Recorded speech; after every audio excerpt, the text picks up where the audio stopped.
Hello guys, हमारे साथ आज कृष्ण कुमार जी हैं। तो आज का ये वीडियो है टोटली डिपेंड करेगा आपका जो फाइनल ईयर के जो बच्चे होते हैं वो फाइनल ईयर में जो प्रोजेक्ट बनाना होता है उसमें काफ़ी ज़्यादा कन्फ्यूजन होता है। ठीक है, किसी भी ब्रांच की अगर बात मैं करूँ तो सबसे ज़्यादा प्रॉब्लम क्या होता है जब भी बच्चा फर्स्ट ईयर में आता है, चलिए ठीक है फर्स्ट ईयर हो गया, सेकेंड ईयर थर्ड ईयर के बाद जो है जब वो फाइनल ईयर में आता है उसको एक मेजर प्रोजेक्ट जो है सबमिट करना होता है अपने 8th सेमेस्टर में, अगर बीटेक में देखा जाए, और डिप्लोमा अगर 3 साल का है तो उसको लास्ट सेमेस्टर में डिप्लोमा में सबमिट करना पड़ेगा।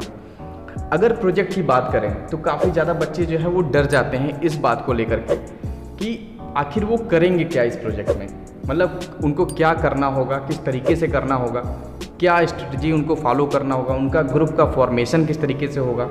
ठीक है, ये काफ़ी ज़्यादा इंपॉर्टेंट पॉइंट्स हैं। तो इन सारे पॉइंट्स को आज हम डिस्कस करने वाले हैं। और एक चीज़ हम डिस्कस करेंगे कि आप अपने प्रोजेक्ट के टॉपिक को कैसे डिसाइड कर सकते हो, कितने टाइप के जो प्रोजेक्ट हैं आप वो बना सकते हो अपने फाइनल ईयर में। देखिए, प्रोजेक्ट काफ़ी ज़्यादा इम्पॉर्टेंट होता है अगर आप इंजीनियरिंग के स्टूडेंट हैं, क्योंकि जो प्रोजेक्ट आप बनाओगे वो कहीं ना कहीं आपको आगे चल करके आपके इंटरव्यू में उससे रिलेटेड क्वेश्चन पूछे जाएंगे। आप उस प्रोजेक्ट को क्या करोगे, अपने जो सीवी या रिज्यूमे होता है उसमें इंट्रोड्यूस करना होता है। और जब आपकी सीवी या रिज्यूमे में जो भी चीज़ें आप इंट्रोड्यूस करते हो तो इंटरव्यूअर जो होता है आपका एचआर जो होगा, ठीक है, जो टेक्निकल पर्सन जो आपका इंटरव्यू ले रहा है उस प्रोजेक्ट के बारे में आपसे पूछेगा। क्यों, मैं सही कर रहा हूँ सर? नहीं, बिल्कुल सही। ये जो अभी आपने जितने पॉइंट बताए हैं वो यही सब सीवी में मेंशन करना पड़ेगा, और जो इंटरव्यूअर होता है वो उसी पॉइंट्स के जो देखता है कि आपका प्रोजेक्ट टॉपिक क्या है उसी के बारे में वो पूछता रहता है। हाँ, तो देखिए अब चलिए हम इस वीडियो को स्टार्ट करते हैं। सबसे पहला जो पॉइंट है मैं बात करता हूँ सर कि जो प्रोजेक्ट हम फाइनल ईयर में बनाते हैं, ठीक है, बच्चों को ये प्रॉब्लम होता है कि हम टॉपिक को कैसे डिसाइड करें। उससे पहले बच्चे ये नहीं सोचते हैं कि टॉपिक डिसाइड करने से पहले तो बच्चों को ये सोचना चाहिए कि जो इंटरेस्टिंग उनका सब्जेक्ट है उससे रिलेटेड ही अपने प्रोजेक्ट को बनाएं, ताकि वो क्या कर सकें, अच्छे तरीके से बता सकें, एक्सप्लेन कर सकें और इंटरेस्ट भी रहेगा उनका प्रोजेक्ट में। आपका क्या मानना है इसके बारे में? मेरा भी मानना वही है कि जैसे आपने फर्स्ट ईयर से फाइनल ईयर तक का जो भी आपने सब्जेक्ट पढ़ा होगा उसमें कोई न कोई आपको एक सब्जेक्ट ऐसा लगेगा, इंटरेस्टिंग लगेगा कि हाँ ये मेरा सब्जेक्ट अच्छा है, उस पर कमांड अच्छा है, तो आपका उसमें इंटरेस्ट भी बना रहेगा। तो उस टॉपिक से आप लोग करंट में ये चीज़ सोच सकते हैं, जो जितने भी स्टूडेंट हैं करंट में सोच सकते हैं कि हाँ ये टॉपिक से ये प्रॉब्लम आ रही है करंट सिचुएशन में, तो क्या करें, उसके बारे में सोचना स्टार्ट कर दें। अब ये ज़रूरी नहीं है कि फाइनल ईयर के बच्चे ही करें, वो थर्ड ईयर से ही यदि कोई सब्जेक्ट आ गया कि थर्ड ईयर से ही सोचना, हाँ फाइनल ईयर में हमारा प्रोजेक्ट है उसके बारे में हमको ये करना है, तो उसी टाइम से वो सोचना भी स्टार्ट कर सकते हैं कि हाँ करंट में ये प्रॉब्लम आ रही है। जैसे कि मेरा मानना है सर कि जैसे कि मान लीजिए कि आप अगर इंजीनियरिंग स्ट्रीम जो है आप सिलेक्ट करते हो तो ब्रांच भी आप अपने इंटरेस्ट के अकॉर्डिंग सिलेक्ट करते हो कि हाँ हमको सीएस ब्रांच लेनी है, हमको सिविल इंजीनियरिंग लेनी है, हमको मैकेनिकल लेना है। वैसे ही आपका अगर इंटरेस्ट है उस ब्रांच में तो अल्टीमेटली आपका जो है कुछ नए इनोवेटिव आइडियाज़ आपके दिमाग में आने चाहिए।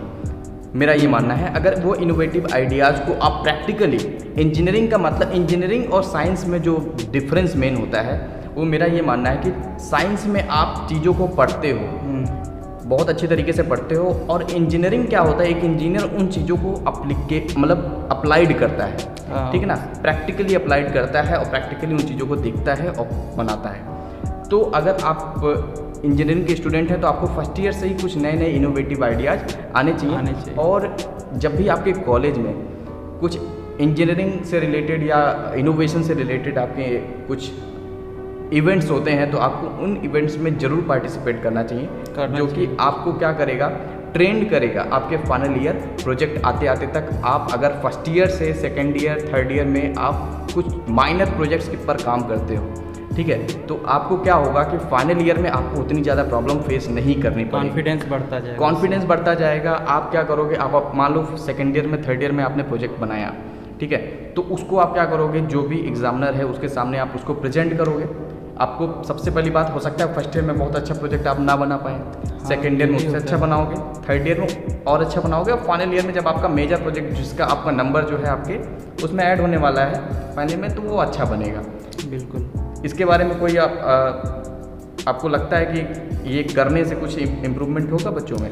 बिल्कुल होगा। पहली बात तो इसमें कॉन्फिडेंस आएगा फर्स्ट ईयर में। कुछ ऐसे बच्चे होते हैं जिनका कभी इंटर तक ये कभी कोई भी चीज़ में पार्टिसिपेट नहीं किए रहते हैं, तो क्या होगा कि फर्स्ट ईयर में जैसे कोई भी चीज़ पार्टिसिपेट करेंगे या फिर कुछ ऐसा टॉपिक मिल जाएगा कि आपको इस पर कुछ काम करना है, तो उस पर आप जैसे जैसे पार्टिसिपेट बच्चे करेंगे वैसे वैसे उसका कॉन्फिडेंस लेवल बढ़ता जाएगा और उसमें थोड़ा सा उसको जो माइंड होता है वो ओपन होने लगेगा। मीन्स उसके बारे में सोचने लगेगा कि हाँ ये टॉपिक है, इस टॉपिक के बारे में हमको इस तरीके से करना है। मीन्स उसका माइंड जो है पूरी तरीके से ओपन हो जाएगा, उसके बारे में सोचने लगेगा।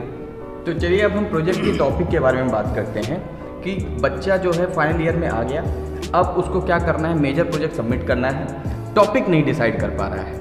टॉपिक डिसाइड करना है, आपको प्रोजेक्ट बनाना है। सबसे पहले आपको प्रोजेक्ट को समझना पड़ेगा। देखिए प्रोजेक्ट की अगर हम बात करते हैं तो बेसिकली 3 तरीके की हम देख सकते हैं कि हम प्रोजेक्ट बना सकते हैं अपना इंजीनियरिंग में। सबसे पहला आपका होता है इनोवेशन। इनोवेशन का मतलब ये हुआ कि आपको कुछ नया बनाना है, कुछ नया इनोवेट करना है। सेकंड की अगर हम बात करते हैं, आप केस स्टडी कर सकते हो। आप फाइनल ईयर में आकर के किसी एक पर्टिकुलर टॉपिक पर, ठीक है, केस स्टडी कर सकते हो। जैसे फॉर एग्जांपल हम बात करते हैं जो collapse of world trade centre जो था, ठीक है ना, वर्ल्ड ट्रेड सेंटर का जो कोलैप्सिंग था, वो कैसे बिल्डिंग गिरी, ठीक है ना, उस पर आप केस स्टडी कर सकते हो, ठीक है। या कोई बहुत ही अच्छा प्रोजेक्ट जैसे बुर्ज खलीफा आपका है, ठीक है ना, टनल्स हैं, अच्छे अच्छे टनल्स, अभी अटल टनल जो अपनी बना है इंडिया में, ठीक है, तो उस पर आप केस स्टडी कर सकते हो। केस स्टडी में ज़्यादा कुछ करना नहीं होता, आपको स्टार्टिंग से लास्ट तक जो प्रोजेक्ट के बारे में आप केस स्टडी कर रहे हो उसको पूरा आपको पढ़ना होगा। जो जो उसमें इनोवेशन किया गया, जो जो टेक्नोलॉजीज यूज की गई, उसी की स्टडी करोगे और उसको अपने प्रोजेक्ट में इंट्रोड्यूस करोगे और अपना भी व्यू दोगे। उसमें कुछ अलग करने की कोशिश करना चाहेंगे या फिर कुछ अलग जो चीज़ भी उसमें वही चीज़ है कि अगर आपने अपना भी कुछ काम नहीं किया तो वो आपका फिर नहीं रह जाएगा, ठीक है। तो अपना व्यू देने का मतलब ये है कि आपने देखा कि यहाँ पर टनल बनाने में इस मेथड का यूज किया जा रहा है या इस मटेरियल का यूज किया जा रहा है, ठीक है, तो आप सोचना आपको है कि क्या हम इसकी जगह पे अनदर या अल्टरनेटिव मेथड्स यूज कर सकते हैं। बिल्कुल, ये केस स्टडी में आपको केस स्टडी में आपको करना होगा, ठीक है, जिससे आपकी कॉस्ट जो है बच जाए। देखिए एक इंजीनियर का जो काम होता है बेसिकली प्रोजेक्ट बनाते समय हमेशा कॉस्ट को ध्यान रखना चाहिए और ड्यूरेबिलिटी को। देखिए अगर आप कोई प्रोजेक्ट बनाना चाहते हो तो आप ऐसा बनाएंगे कि क्या हो, उसकी कॉस्ट कम से कम हो और ड्यूरेबल हो। जो केस स्टडी में किए रहेंगे उसकी कॉस्ट एनालिसिस करेंगे, फिर आप उसमें ये चीज़ सोच सकते हैं कि हाँ इसकी कॉस्ट इतनी, तो यदि हम उसमें कुछ इस तरीके से और कोई मेथड यूज करते हैं जिससे उसकी कॉस्ट कम हो जाए, ये भी उसमें आप अब प्रोजेक्ट में आप तीसरा अगर हम बात करते हैं तो तीसरा चीज़ आप एस्टिमेशन एंड कॉस्टिंग कर सकते हो। हाँ, ये बहुत ही ईजी होगा। अगर फाइनल ईयर का जो बच्चा है, चाहे वो डिप्लोमा हो या बीटेक का हो, ठीक है, सिविल इंजीनियरिंग की अगर मैं बात करूँ तो सिंपल सा प्रोजेक्ट वो कर सकता है कि वो एस्टिमेशन एंड कॉस्टिंग कर डाले।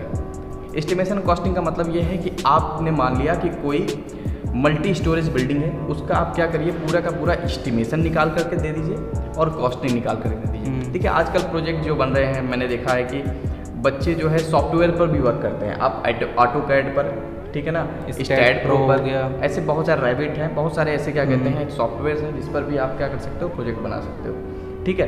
तो आप एस्टिमेशन एंड कॉस्टिंग कर सकते हो। एग्जांपल के लिए अगर मैं छोटी सी बात करता हूँ, मान लीजिए आपकी कॉलेज का ही, आप जिस भी कॉलेज में पढ़ते हो, ठीक है, उस कॉलेज में जितने बच्चे पढ़ते हैं उनको लिए आपको एक नया हॉस्टल डिज़ाइन करना है। हो गया आपका प्रोजेक्ट। आपको प्रॉब्लम को देखना है, प्रॉब्लम का सोल्यूशन दे दिया आपने, प्रोजेक्ट हो गया। कॉस्ट को ध्यान में रखते हुए उसको जितने बच्चे कर दीजिए। मान लीजिए कि 500 बच्चे पढ़ते हैं, अब 500 बच्चों के लिए अब पूरा क्या, आपको एक डिमांड पता चल गई कि 500 स्टूडेंट्स के लिए हमको एक हॉस्टल को डिज़ाइन करना है। बस उसके लिए आप पूरा स्टार्टिंग से लेके लास्ट तक डिज़ाइन करके दे दीजिए, एस्टिमेशन के साथ साथ कॉस्टिंग दे दीजिए, पूरी बिल्डिंग की डिज़ाइनिंग दे दीजिए, हो गया प्रोजेक्ट आपका। तो बहुत ज़्यादा कुछ सोचना नहीं है। इनोवेशन की बात करें तो इनोवेशन आप कैसे करते हो, जो पहला पॉइंट मैंने बताया, प्रोजेक्ट में आप अगर इनोवेशन कर सकते हो, सबसे पहले आपको क्या देखना होगा, प्रॉब्लम देखनी होगी। जिस भी फील्ड में प्रॉब्लम आप उसमें देखिए, ठीक है, चाहे आप सिविल इंजीनियरिंग में हो, चाहे मैकेनिकल में हो, चाहे इलेक्ट्रिकल में हो, चाहे इलेक्ट्रॉनिक्स में हो, सबसे पहले आपको क्या देखना पड़ेगा कि जो उस फील्ड में प्रॉब्लम है ठीक है। और कोशिश करिए कि करंट जो प्रॉब्लम है, करंट ही प्रॉब्लम, और जो जिसमें आपका जैसे बहुत सारे टाइप से प्रॉब्लम आएंगे, उसमें आप अपना एरिया ऑफ इंटरेस्ट देखिए कि हाँ ये प्रॉब्लम है, इसमें मेरा एरिया ऑफ इंटरेस्ट है सॉल्व करने, उस पर वो काम कर उस सकता पे है, काम कर सकता है। ठीक है। तो अगर हम इनोवेशन की बात करें तो आपको बेसिकली 2-3 पॉइंट्स आपको देखने पड़ेंगे कि आप किन फील्ड में इनोवेशन कर सकते हो। सबसे पहले ज़्यादा देखा गया है कि जो मेंटेनेंस ऑफ इंफ्रास्ट्रक्चर होता है उसमें ट्रेडिशनल तरीके से काफ़ी ज़्यादा पैसा खर्च होता है। तो अगर वहाँ पर कुछ इनोवेटिव आप कर सकें, ठीक है, कुछ नया बता सकें कि ऐसे मेथड्स या ऐसे मटेरियल को यूज करके हम मेंटेनेंस कर सकते हैं, तो वहाँ पर पैसा बच जाएगा, हो गया प्रोजेक्ट आपका। ये भी है, ठीक है। अगर हम नेक्स्ट पॉइंट की अगर बात करते हैं, आप कंस्ट्रक्शन इंडस्ट्री में जो वैसे ज़्यादा पॉल्यूशन तो नहीं होता, लेकिन सीमेंट बनाने में काफ़ी ज़्यादा कार्बन डाइऑक्साइड रिलीज़ होती है। हाँ। इसलिए आजकल करंट ट्रेंड में जो है पीपीसी सीमेंट यूज कर रहे हैं, जो कि लगभग 30% जो है वो कम कार्बन डाइऑक्साइड रिलीज होता है during the manufacturing of PPC cement. इसलिए ओपीसी को थोड़ा सा कम यूज कर रहे हैं, ठीक है। ओपीसी पीपीसी सीमेंट नहीं जानते हैं तो डिस्क्रिप्शन बॉक्स में लिंक दे दूंगा, वहाँ से आप इन दोनों का डिफरेंस देख सकते हैं सीमेंट के बारे में। तो इको फ्रेंडली आपको कुछ ऐसा बनाना होगा कि आपका प्रोजेक्ट इको फ्रेंडली हो जाए। और नेक्स्ट आप बहुत इंपॉर्टेंट और करंट एकदम सिचुएशन पे एक टॉपिक है जो कि आप बना सकते हो। ऐसे जो एरियाज होते हैं कंस्ट्रक्शन इंडस्ट्री में, आपने पता है कि अगर कोई डिजास्टर आता है, चाहे वो आपका अर्थक्वेक हो, चाहे वो फ्लड हो, एक्सेट्रा सेक्टर, जिसमें आपका इंफ्रास्ट्रक्चर पूरी तरीके से ध्वस्त हो जाता है या पूरी तरीके से ख़त्म हो जाता है, ठीक है ना, तो वहाँ पर आप कितनी रैपिड स्पीड में जो है कंस्ट्रक्शन कर सकते हो, तो इस पे आप बना ठीक है। ये आपका बहुत ही अच्छा टॉपिक होगा। तो अगर मैं ये बात करूँ कि डिजास्टर प्रोन एरियाज़ के लिए आप ऐसा कोई प्रोजेक्ट दीजिए, कोई इनोवेशन दीजिए, कोई ऐसी बिल्डिंग की डिज़ाइनिंग करिए या रैपिड रोड बनाने का कोई कॉन्सेप्ट दीजिए, तो वो आपका प्रोजेक्ट हो जाएगा। तो आई थिंक आप लोग को समझ में आ गया होगा। और कुछ सर आपको कंक्लूड करना हो कुछ? मैं यही कहना चाहूँगा कि जैसे प्रोजेक्ट तो डिसाइड हो गया कि हाँ, लेकिन जब उसकी थेसिस लिखना स्टार्ट करेंगे तो उसमें भी बहुत सारी चीज़ें, अब ये नहीं समझ आता है, गूगल क्रोम पे सर्च करेंगे तो डायरेक्ट उस टॉपिक के बारे में देगा, लेकिन पूरा अच्छी तरीके से नहीं देता है। या फिर कुछ ऐसा टॉपिक आपने डिसाइड किया है, हो सकता है कि उस पर कुछ काम हो चुका हो पहले से ही। ऐसे काफ़ी सारे बच्चों का सबसे कॉमन क्वेश्चन ये होता है FAQs की अगर मैं बात करूँ कि सर जो है मैक्सिमम जो इनोवेशन है वो हो चुका है। ऐसा कुछ नहीं है, ऐसा एकदम नहीं है कि आपको ये सोचना है कि मैक्सिमम इनोवेशन हो चुका है, ठीक है। आप जो इनोवेशन हो चुके हैं उसका अल्टरनेटिव देने की कोशिश कीजिए, बस उसको प्रोसेस करने की कोशिश कीजिए, प्रोसेस जो है वो थोड़ा सा अलग चेंज चेंज कर दीजिए, वही है, आपका एक प्रोजेक्ट हो जाएगा, ठीक है। तो ये वीडियो आपको कैसा लगा, ज़रूर इस वीडियो को थोड़ा सा देखिए, पूरा देखिए, और अच्छा लगे तो लाइक करिएगा। नेक्स्ट वीडियो में प्रोजेक्ट के लिए ये पूरा का पूरा सीरीज़ लेकर के आ रहा हूँ। अभी मैंने बात किया कि आप प्रोजेक्ट के टॉपिक को कैसे डिसाइड कर सकते हो या किस तरीके के प्रोजेक्ट आप बना सकते हो अपने इंजीनियरिंग कैरियर में। अगर आप नेक्स्ट वीडियो चाहते हो कि हमको टॉपिक को कैसे सेलेक्ट करना है, मतलब एरिया ऑफ इंटरेस्ट के अकॉर्डिंग कौन कौन से टॉपिक आपको सेलेक्ट करने हैं, उस पर वीडियो चाहिए, या आपको ये चाहिए कि हम प्रोजेक्ट रिपोर्ट, ये रिपोर्ट वाली बात तो बाद में आएगी, पहले आपको वर्क कैसे करना है। प्रोजेक्ट आपने टॉपिक सेलेक्ट कर लिया, उसके बाद आप वर्क कैसे करोगे, इस पे अगर इस टाइप के वीडियोज़ अगर आपको चाहिए तो ज़रूर कमेंट सेक्शन में कमेंट कीजिएगा। और कुछ आज की वीडियो से रिलेटेड अगर आपको ना समझ में आया हो तो कमेंट करके आप क्वेश्चन कर सकते हो, नेक्स्ट वीडियो में उसका सलूशन दिया जाएगा, आपको ज़रूर बताया जाएगा। और चैनल को सब्सक्राइब करने के लिए सर कुछ बोल दीजिए। ये हमारे सर बहुत अच्छे वीडियो डालते हैं जो कि प्रैक्टिकली में बहुत यूज़फुल होता है, तो मेरे सर को सब्सक्राइब करिए और अपने फ्रेंड के साथ जितना ज़्यादा हो सके शेयर कर दीजिए, जिससे कि उन सब लोगों को भी फ़ायदा हो सके। और देखिए हमारे साथ साथ सर का भी एक चैनल है के सर की क्लास, जिस पे ये मैथ और सिविल इंजीनियरिंग से रिलेटेड काफ़ी ज़्यादा इंपॉर्टेंट वीडियोस लेक्चर्स डालते रहते हैं। तो चैनल का लिंक जो है वो मैं आपको डिस्क्रिप्शन बॉक्स में दे दूँगा, वहाँ पर जा कर के सर के चैनल को भी सपोर्ट कीजिए।